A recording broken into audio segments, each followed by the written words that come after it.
savez certainement qu'on est dans un temps où on consacre chaque mois à un thème important de toute vie d'Église. On pourrait aussi réfléchir à la manière dont ça peut s'exprimer. Le Seigneur veut que ça s'exprime dans notre vie d'Église locale. Dimanche dernier, on a introduit le thème du mois de février, qui est le thème de la communion fraternelle. Les relations qu'on est appelé à avoir dans l'Église. On a vu que l'Église, c'est un moyen puissant par lequel Dieu veut nous amener à vivre des relations humaines, vraies, épanouissantes. L'Église, c'est le plan ultime de Dieu pour nos relations. Et nous sommes donc appelés, en tant qu'Église locale, à vivre des relations fortes, des relations profondes, harmonieuses, marquées par le partage, marquées par la prière les uns pour les autres, marquées par l'amour fraternel. Ça, c'est le plan de Dieu pour l'Église, pour nos relations. Mais on sait tous, en tout cas ceux qui ont déjà quelques années d'expérience de vie d'Église, que dans la réalité, les relations dans l'Église, c'est pas toujours aussi simple. C'est pas toujours très harmonieux et épanouissant. Tous ceux qui ont pu expérimenter une vie d'Église pendant suffisamment longtemps réalisent un jour ou l'autre, douloureusement, que malheureusement, il y a parfois des disputes entre des frères et sœurs, des conflits, parfois même des actes malhonnêtes, et parfois même, malheureusement, il y a des choses qui ont fait parfois la une des médias, parfois même des abus au sein de l'Église. Et pour les personnes qui ont été saisies par l'amour du Christ, qui pensaient trouver dans l'Église une communauté aimante, sincère, et qui ont vécu ça peut-être pour un temps, et on le vit aussi par moments, heureusement, parfois c'est une grosse désillusion de se rendre compte que il y a aussi ça dans la vie de l'Église. Est-ce que Dieu serait trompé par rapport à ce qu'on a dit la semaine dernière? Non, la Bible nous montre le plan de Dieu, mais elle est aussi réaliste. Parce que l'Église est composée d'êtres humains qui sont encore sur cette terre en lutte avec le péché. Nous sommes en lutte avec le péché dans nos vies. Le péché affecte encore nos vies, malheureusement, même si ce n'est pas une bonne chose, mais c'est la réalité. Et il arrive que ça affecte par conséquent la communion fraternelle. Mais la Bible ne nous dit pas, voilà, c'est une fatalité. Ce n'est pas ça le message biblique. Ce n'est pas de dire, c'est comme ça, c'est pas grave, on doit faire avec.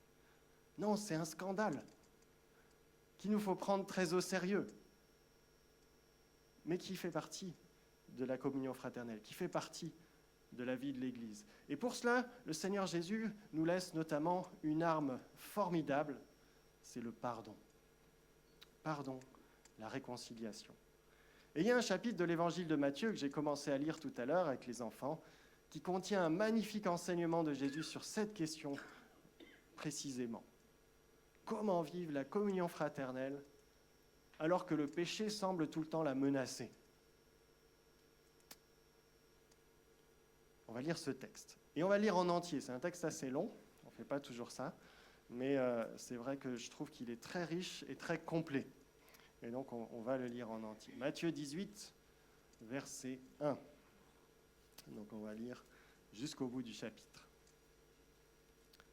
J'invite juste peut-être à prier avant cela. Seigneur notre Dieu, nous venons devant toi ce matin et nous voulons nous mettre à l'écoute de ta parole, à l'écoute de ce que tu veux nous dire à travers ces écritures que tu as inspirées par ton Saint-Esprit.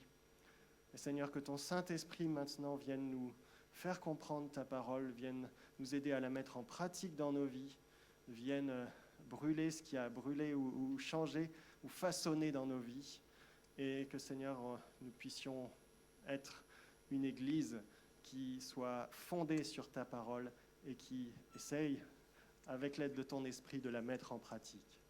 Que tout soit pour ta gloire ce matin. Aide-nous à être à ton écoute. Prions au nom de Jésus. Amen. Matthieu 18, verset 1. À ce moment-là, les disciples s'approchèrent de Jésus et lui demandèrent « Dis-nous, qui est donc le plus grand dans le royaume des cieux ?» On l'a vu tout à l'heure, Jésus appela un petit enfant, le plaça au milieu d'eux et il dit « Vraiment, je vous l'assure, si vous ne changez pas et ne devenez pas comme des petits enfants, vous n'entrerez pas dans le royaume des cieux. C'est pourquoi le plus grand dans le royaume des cieux est celui qui s'abaisse comme un enfant. Et celui qui accueille en mon nom un enfant comme celui-ci m'accueille moi-même. Si quelqu'un devait causer la chute de l'un de ces petits qui croient en moi, il vaudrait mieux qu'on lui attache au cou une de ces pierres de meule qui font tourner les ânes et qu'on le précipite au fond du lac. Quel malheur pour le monde qu'il y ait tant d'occasions de chute. Il est inévitable qu'il y en ait. Mais malheur à celui qui crée de telles occasions. Si ta main ou ton pied cause ta chute, coupe-les, jette-les au loin. Il vaut mieux pour toi entrer dans la vie avec une seule main ou un seul pied que de garder tes deux mains ou tes deux pieds et d'être jeté dans le feu éternel.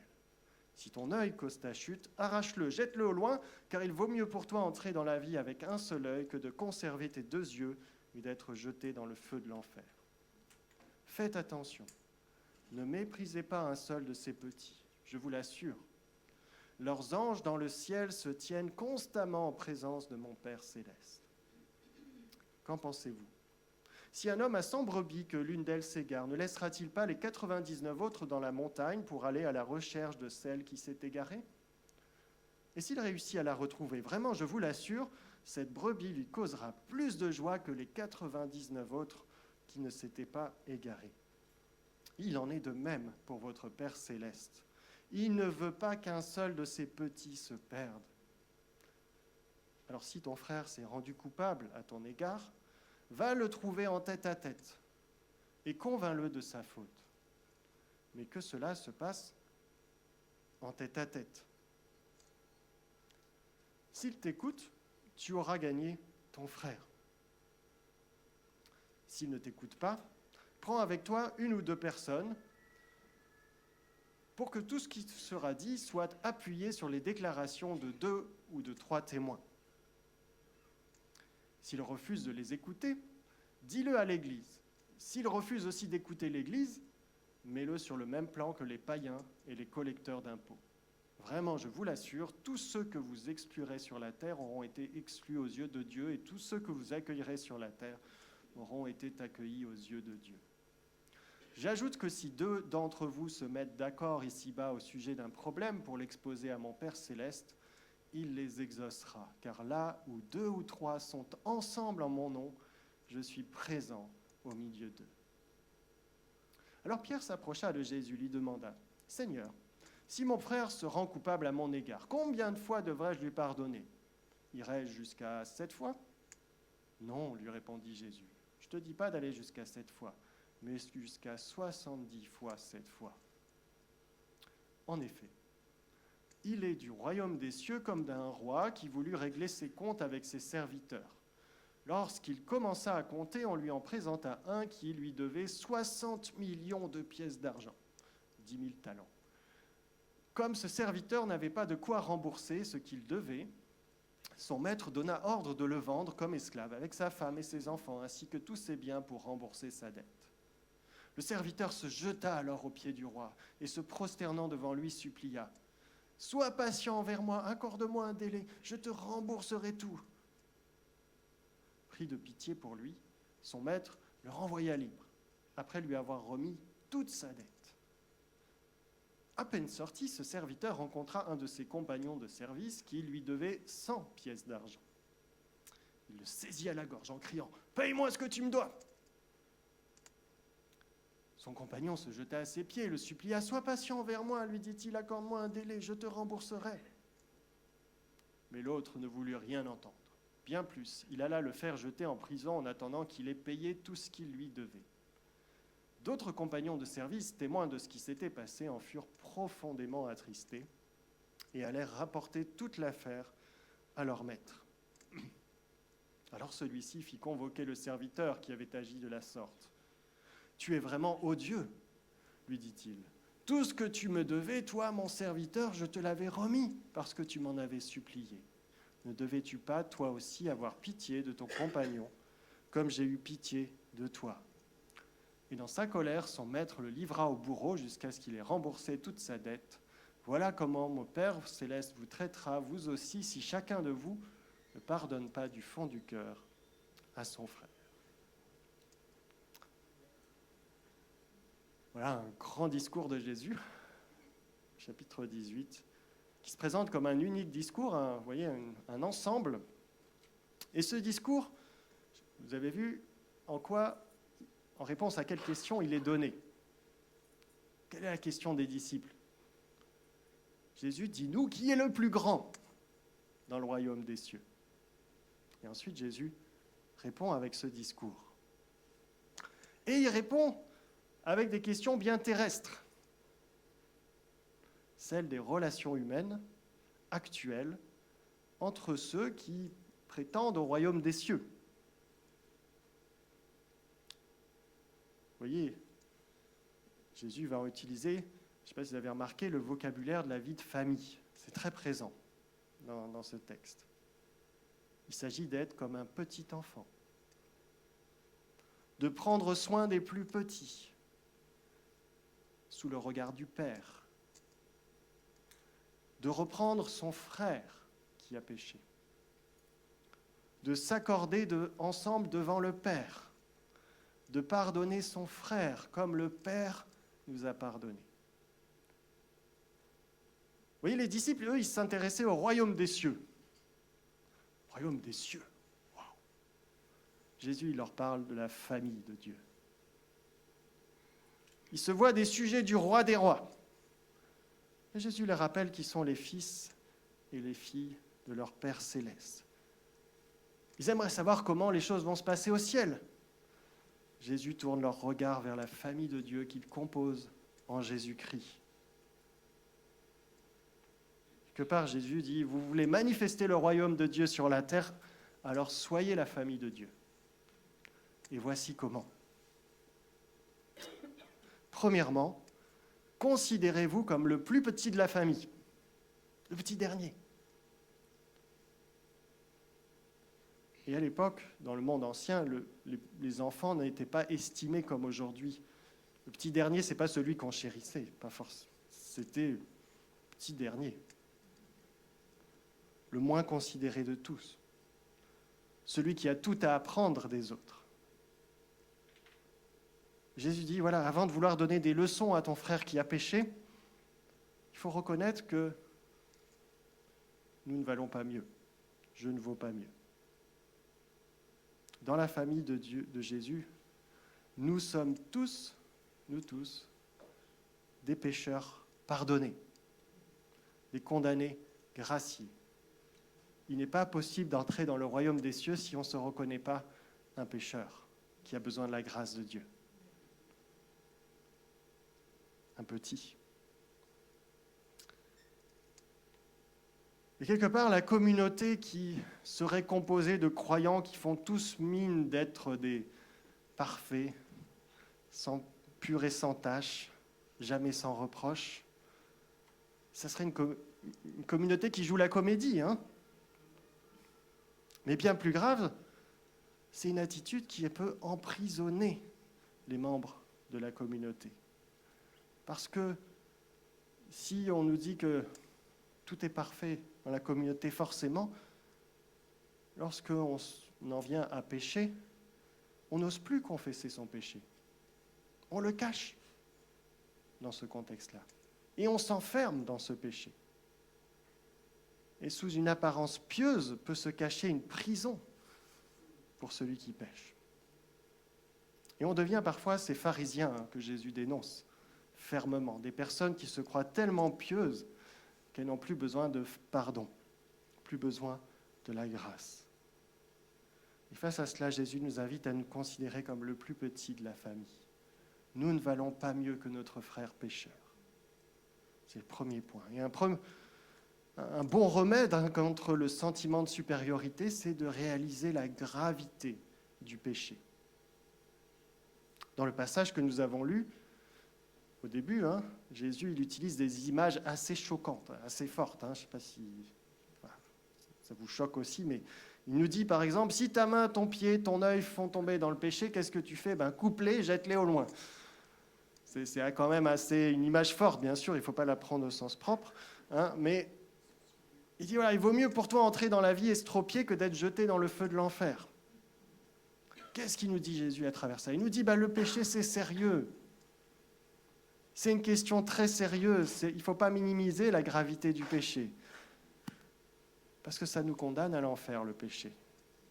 Et si nous sommes pardonnés gratuitement en Jésus-Christ, ce n'est pas un pardon qui n'a rien coûté à notre Seigneur.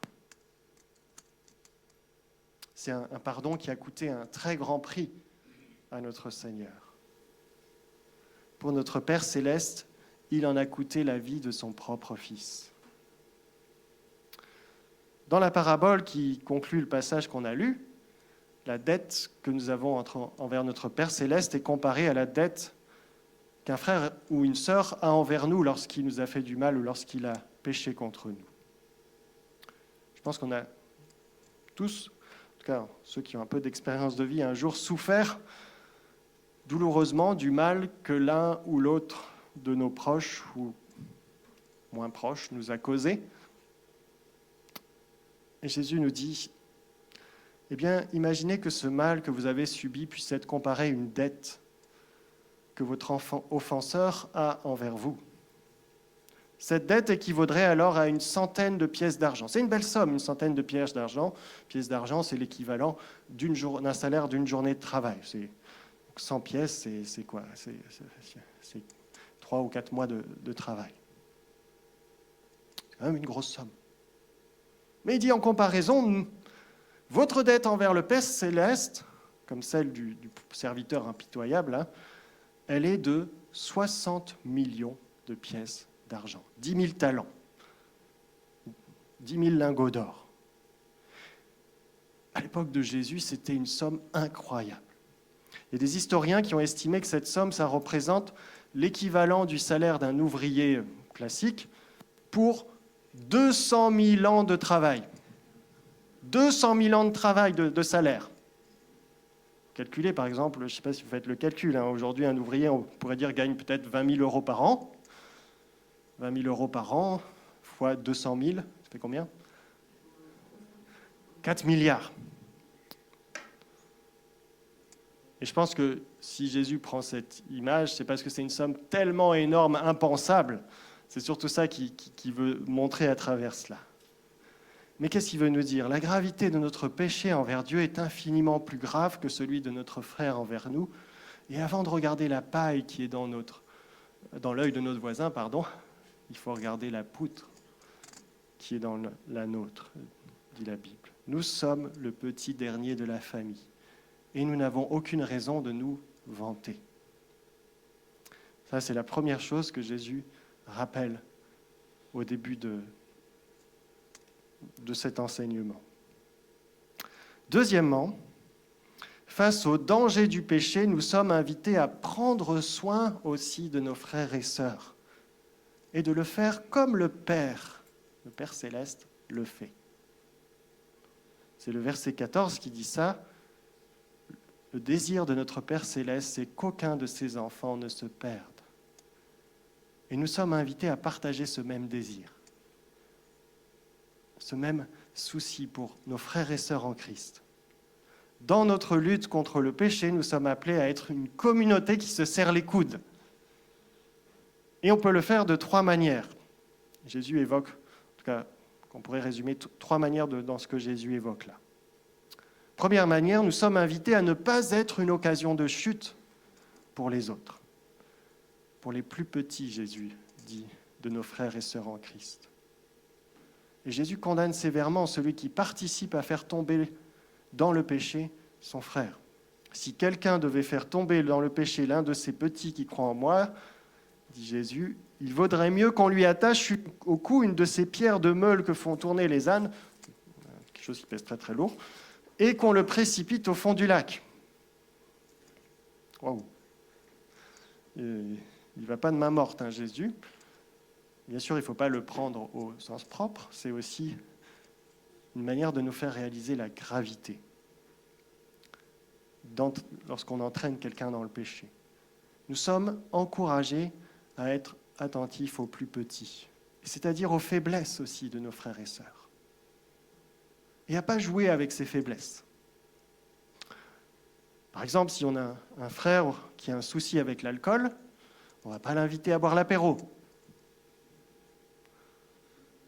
Si nous savons que tel frère ou telle sœur s'emporte facilement quand on aborde un sujet particulier, on ne va pas s'amuser à titiller. Vous voyez, tout acte malveillant, toute parole blessante, c'est aussi quelque chose qui peut être une occasion de chute pour mon frère ou pour ma sœur. Parce que lorsque nous insultons quelqu'un ou lorsque nous mentons, lorsque nous dénigrons, lorsque nous rapportons des choses, non seulement on fait du mal à l'autre, mais on crée un terrain propice pour la vengeance. Parce que celui qui nous insultons, en général, il va être très tenté de répliquer, n'est-ce pas, par une insulte. Donc non seulement je pêche contre lui, mais je le pousse à pécher. Et c'est grave. Celui à qui nous mentons, il aura du mal à nous faire confiance par la suite. Il pourra aussi peut-être nous dénigrer à son tour. Donc ne soyons pas une occasion de chute pour nos frères et sœurs. Ça, c'est le premier point, ce que rappelle Jésus. Ne pas être une occasion de chute, pas penser juste à mon péché, mais aussi à ce qui peut causer dans la vie de l'autre. Deuxièmement, prenons soin des brebis égarées, dit Jésus. Jésus donne ici l'exemple du bon berger, d'un bon berger qui n'hésite pas à laisser les 99 brebis du troupeau pour aller chercher la brebis égarée. Et quelque part, il nous dit, ayez cette attitude-là aussi, vous. Soyons attentifs à nos frères et sœurs qui peut-être vivent des temps de doute ou d'éloignement. C'est important de passer du temps avec ceux qui semblent s'éloigner de la communauté. Et Matthieu 18 parle ici du péché. C'est bien que notre frère pécheur dont nous sommes, c'est de lui que nous sommes invités à prendre soin. C'est celui dont le péché peut-être parfois l'éloigne du bon berger. C'est lui qu'il faut peut-être aller rechercher, prendre soin en particulier. Et pour cela, apprenons à nous revêtir de l'attitude du bon berger, Jésus-Christ, et son Père aussi, qui est présenté aussi ici comme le bon berger. Souvenons-nous de l'amour de Dieu, de sa compassion, de sa bienveillance, et souvenons-nous de son attitude envers nous. Et demandons au Saint-Esprit de nous donner la même attitude envers ceux qui s'éloignent un peu du troupeau à cause du péché. Troisième mesure et troisième chose que Jésus aborde dans ce texte, et qui est aussi une manière de prendre soin de son frère, c'est d'aller le trouver en lui signalant son péché. Ce que dit Jésus au verset 15. « Si ton frère a péché contre toi, va le trouver et convainc-le de sa faute. » Ici, on a « si ton frère a péché contre toi », dans le passage parallèle en Luc, il n'y a pas le « contre toi ». Si ton frère a péché, va le trouver, convainc-le de sa faute. Et je crois que ce soit contre moi que mon frère a péché, ou contre quelqu'un d'autre, il y a plusieurs passages bibliques qui rappellent que c'est le rôle de ceux qui composent le peuple de Dieu, l'Église, de aussi dénoncer le péché. Mais cela ne peut se vivre que si nous avons auparavant adopté l'attitude, l'humilité du petit enfant, la bienveillance du bon berger.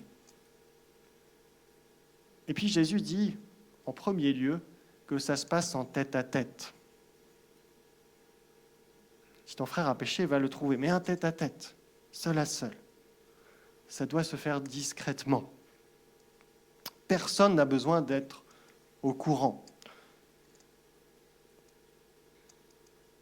Alors, il faut faire attention ici, et pas peut-être rajouter, dans certains cas, notamment les cas d'abus ou de crimes graves, c'est pas de ça qu'on parle, où là, il y a besoin des fois de faire appel à quelqu'un d'autre justement pour intervenir dans cette situation, parfois faire appel même à la justice dans les cas, les fautes les plus graves. Mais ici, on parle plutôt des péchés qui sont causés dans et qui ne sont pas, on va dire, en lien avec des questions d'abus. En tout cas, dans un premier temps, aller trouver son frère, sa sœur. Personne n'a besoin d'être au courant, parce que l'objectif, ce n'est pas d'humilier son frère ou sa sœur, ce n'est pas de se venger en lui disant ces 4 vérités. L'objectif, nous dit Jésus, s'il t'écoute, tu auras gagné ton frère, tu auras gagné un frère. C'est notre désir. S'il nous écoute et qu'il confesse son péché, qu'il se repent de son péché, nous aurons gagné un frère. Nous pourrons lui annoncer le pardon de Dieu accordé en Jésus-Christ. Nous pourrons accueillir notre frère dans la maison d'un père qui accueille le pécheur repentant. Un frère dans la fraternité des enfants prodigues. Un frère de retour dans la bergerie du bon berger. Mais si notre frère ne veut pas nous écouter, ou notre sœur, nous sommes alors invités, dit Jésus, à appeler le reste de la famille à la rescousse. S'il ne veut pas nous écouter, nous, peut-être voudra-t-il écouter 2 ou 3 frères et sœurs ensemble. Et là encore, rappelons que l'objectif, ce n'est pas d'humilier le pécheur, mais de l'amener à réaliser son péché. Alors il faut bien choisir les 2 ou 3 témoins. Plutôt des personnes qui sont connues pour être impartiaux, discrets, bienveillants. Pas des personnes qui, voilà, on sait que ça ne seront pas facilement écoutées. Des frères et sœurs qui seront plus facilement écoutés. Et enfin, dit Jésus, si et seulement si il ne reconnaît toujours pas sa faute, il nous invite à réunir un conseil de famille, réunir l'Église entière. Si face à la famille réunie, il refuse à nouveau de reconnaître son tort, Jésus nous dit de le considérer comme un païen, c'est-à-dire comme un non-chrétien. Et c'est vrai qu'on a parlé jeudi soir, c'était aussi le texte sur lequel on était dans l'Épître aux Corinthiens, qui parle de cette décision difficile qui peut arriver à l'Église d'exclure un membre de la famille. C'est quelque chose qui est douloureux, mais qui est présenté aussi dans 1 Corinthiens, comme dans ce texte, non pas dans un esprit de punition ou de séparation, mais dans un objectif qui est un seul objectif, conduire le membre prêcheur, à la repentance. C'est dans une démarche de désirer le salut pour l'autre qu'on doit considérer comme un païen. Et de la même manière que nous avons le devoir d'annoncer l'Évangile aux non-chrétiens qui nous entourent, nous sommes appelés à lui rappeler par la suite la bonne nouvelle du pardon et du salut en Jésus-Christ. Notre espérance, c'est de le voir un jour se tourner à nouveau vers Christ. Notre désir, c'est de pouvoir l'accueillir à nouveau comme un frère dans la maison du Père. Et c'est ce que Jésus, d'ailleurs, sous-entend par la suite, après ce passage justement sur ce qu'on appelle la discipline dans l'Église. Jésus souligne pas seulement notre responsabilité fraternelle dans la lutte contre le péché, il nous invite aussi à être une communauté unie qui va témoigner de la grâce qui nous a été accordée par le Père.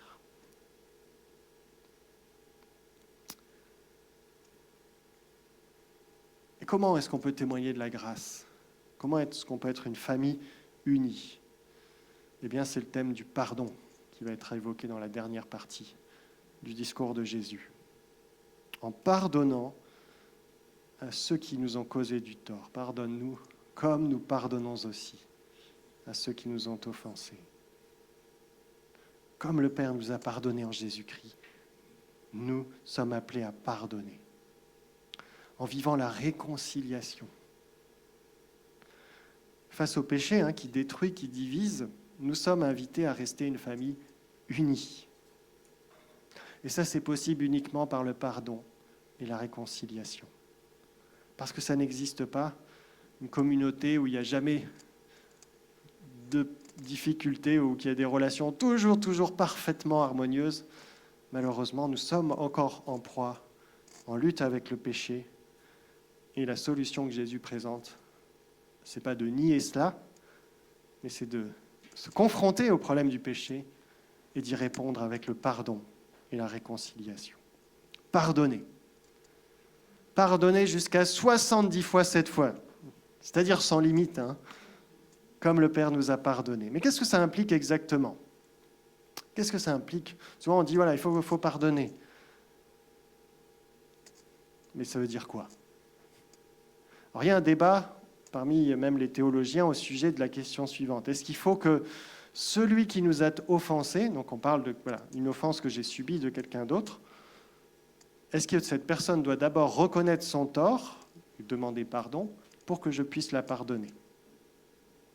Il y a certaines personnes qui pensent qu'on ne peut pas pardonner quelqu'un qui ne vient pas demander pardon dans une démarche de repentance. Et on prend l'exemple de la manière dont Dieu nous pardonne. Si on ne se reconnaît pas pécheur, est-ce qu'on peut accéder, accueillir le pardon de Dieu dans nos vies? Non. On ne peut pas être sauvé du jugement si on ne se reconnaît pas pécheur et qu'on ne reconnaît pas qu'on a besoin de la grâce de Dieu. Celui qui ne se reconnaît pas fautif devant Dieu peut difficilement être sauvé. Et par analogie, on considère que le pardon, ça implique une démarche de demande de pardon, de reconnaître les torts, et ensuite on peut pardonner. Il y a d'autres théologiens toutefois qui disent que le pardon, ici, il est inconditionnel, c'est-à-dire qu'il convient de pardonner l'autre même s'il ne reconnaîtrait pas son tort, même s'il ne nous demande pas pardon. Et on prend l'exemple de Jésus qui a dit sur la croix, « Père, pardonne-leur, ils ne savent pas ce qu'ils font. » Alors moi, je n'ai pas d'avis très tranché sur la question, mais ce qui me semble clair dans la Bible, c'est que, surtout quand c'est quelque chose de fort entre deux personnes, un conflit qui nous marque, pardonner, ce n'est pas juste quelque chose que je fais dans mon cœur. Ça, ce n'est pas la définition biblique du pardon. Ça, c'est la guérison intérieure. Le Seigneur vient guérir nos blessures. Il veut nous guérir du mal qu'on a subi. Il veut apporter une guérison. Et ça ne dépend pas de l'attitude de l'autre. Hein. Le Seigneur, il veut faire ça dans nos vies. Il veut nous libérer de la haine causée par la faute de notre frère. Et on peut demander au Saint-Esprit de venir panser les blessures les plus profondes pour qu'on n'ait plus de rancœur, quelle que soit l'attitude de l'autre. Qui viennent restaurer notre confiance, qui viennent peut-être nous aider aussi à pardonner. Ça, c'est plutôt la guérison intérieure, pas le pardon. Ce n'est pas parce qu'on n'a plus de rancœur ou de ressentiment envers quelqu'un que nous lui avons pardonné. L'objectif du pardon, c'est la réconciliation. Et ça implique une démarche. Ça implique une démarche entre l'offenseur et l'offensé. Et la parabole que Jésus donne pour illustrer le pardon montre bien cela. Le pardon, c'est comme une remise de dette. Quelqu'un qui m'a fait du mal, il a une dette envers moi. Ce n'est pas la guérison intérieure ici, c'est une terminologie juridique qui est employée. Vous voyez ? Lorsque l'autre m'a fait du mal, il a une dette envers moi pour laquelle il devra rendre compte devant le divin juge. Et lorsque je lui pardonne, je lui remets cette dette. Je le libère de cette faute. Il était condamné, je décide de l'acquitter. Et je ne peux pas simplement lui pardonner dans mon cœur, ce n'aurait pas de sens. Le pardon, il implique forcément une démarche entre l'offenseur et l'offensé. Je dois aller trouver celui qui m'a fait du mal pour le libérer de sa culpabilité, lui remettre sa dette envers moi. Et ça implique parfois un cheminement qui est long, selon la gravité de l'offense, parfois un cheminement qui est difficile, et qui implique les deux. C'est-à-dire que si l'autre, effectivement, ne reconnaît pas sa culpabilité, ça va compliquer en général la démarche. Mais vous voyez, ce n'est pas la même chose que ce que le Seigneur veut faire en nous, et je crois qu'il veut guérir aussi les blessures, les choses qu'on a pu vivre dans nos vies par son esprit. Pierre demande à Jésus, « Combien de fois devrais-je pardonner mon frère ?» Et là, la réponse de Jésus est encore qu'il nous faut pardonner encore et encore. Tout simplement parce que si nous pardonnons réellement, la dette de celui qui nous a offensés est effacée. La dette est à zéro. Les compteurs sont remis à zéro. Par conséquent, si on doit à nouveau lui pardonner une autre offense, c'est comme si on lui pardonnait la première fois. Il faut préciser là aussi un point qui me semble important. Pardonner celui qui a fait du mal, ce n'est pas minimiser le péché.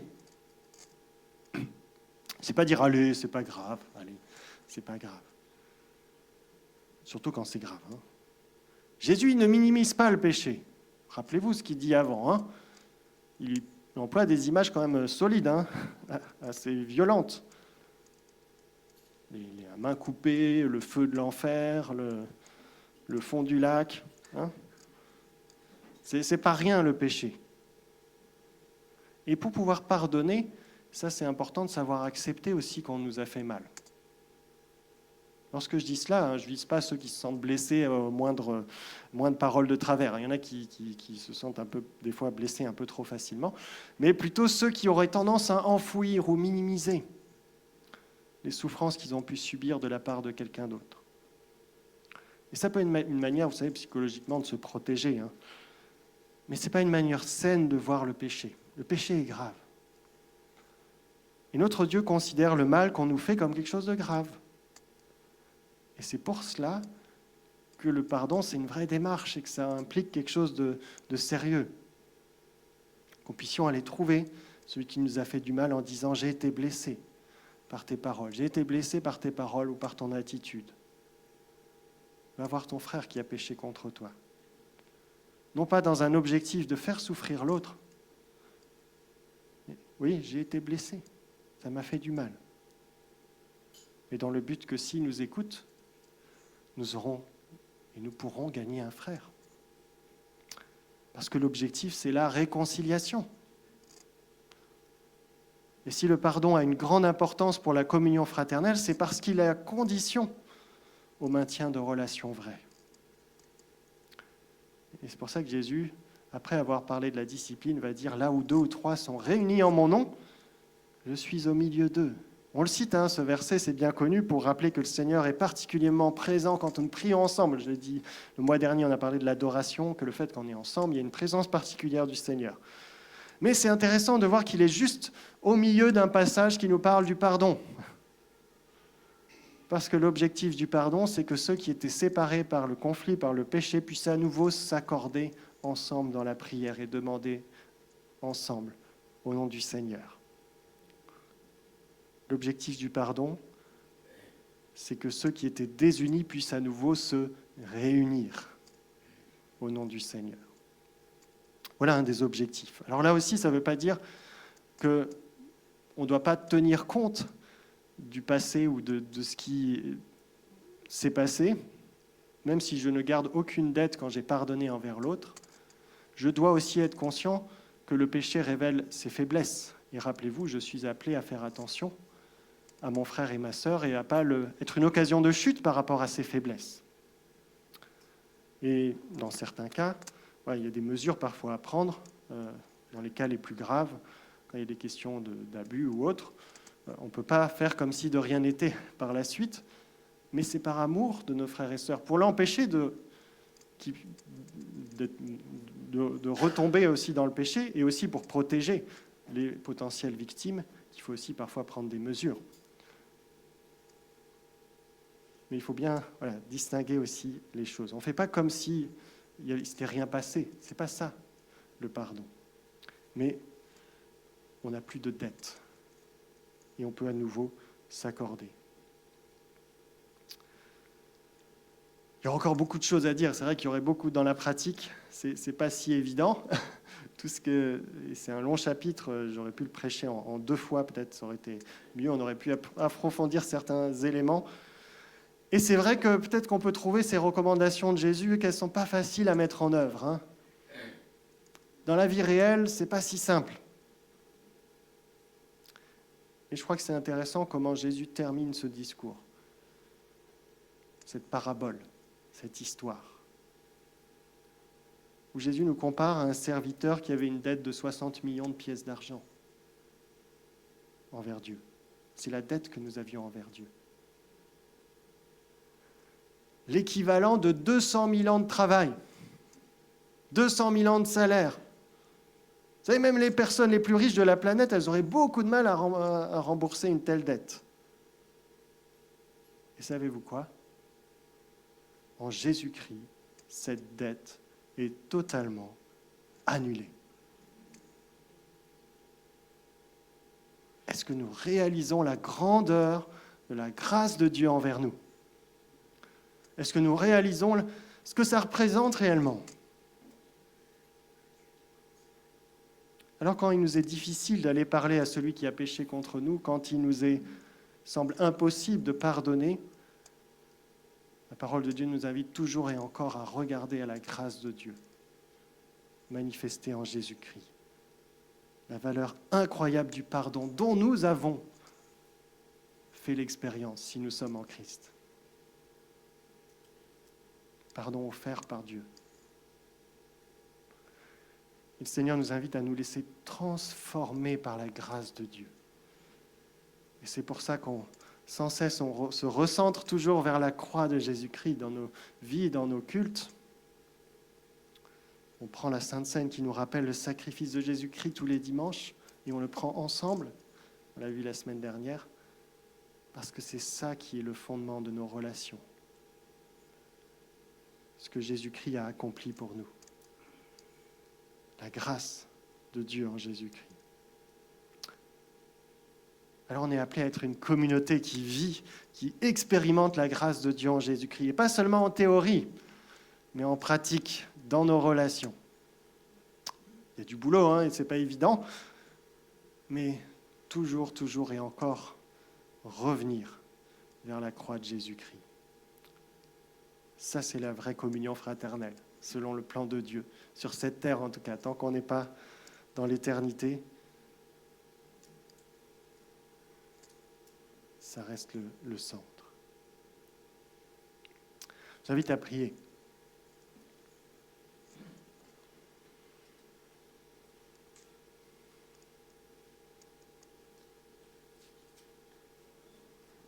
Ouais, Seigneur notre Dieu, nous sommes là devant toi, conscients de la gravité du sujet que nous avons abordé aujourd'hui et dont tu nous parles, toi Jésus, à travers l'Écriture. Et Seigneur, nous savons que tu as un plan beau et merveilleux pour ton Église, comme un lieu de communion fraternelle, un lieu où on vit des relations vraies, des relations marquées par ta présence, Seigneur. Mais nous savons aussi que tant que nous sommes sur cette terre, nous sommes encore en lutte avec le péché et que, Seigneur, tu veux nous aider à prendre cette réalité du péché comme quelque chose de sérieux. Aide-nous, Seigneur, à le prendre au sérieux dans notre vie communautaire. Aide-nous, Seigneur, à toujours nous rappeler l'humilité nécessaire, Seigneur, qui est celle que tu nous as laissée, l'exemple que tu nous as laissé en Jésus-Christ. Aide-nous, Seigneur, à pardonner et à vivre vraiment le pardon dans nos relations. Viens nous aider à le vivre d'une manière saine. Viens nous aider à le vivre d'une manière ancrée dans l'œuvre de Jésus-Christ. Et Seigneur, j'aimerais te prier en particulier aussi pour celles et ceux qui peut-être sont encore attachés par des blessures, des douleurs liées à quelque chose qu'on a pu leur faire dans leur passé. Et Seigneur, je te prie que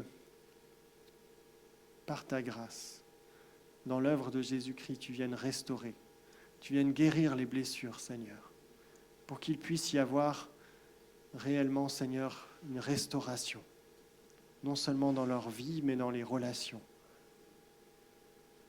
Seigneur, viens restaurer, viens rétablir, et donne-nous d'être une communauté, une église qui vit cela concrètement, qui contribue à la restauration des relations, à la guérison des blessures. Non pas par nos propres forces, non pas par ce que nous sommes, mais par l'œuvre de Jésus-Christ accomplie une fois pour toutes à la croix, par laquelle nous avons le pardon des péchés, la réconciliation avec Dieu le Père. Oui, Saint-Esprit, viens encore être cet esprit de réconciliation, de pardon, d'unité dans notre Église. Nous te le demandons au nom de Jésus. Amen.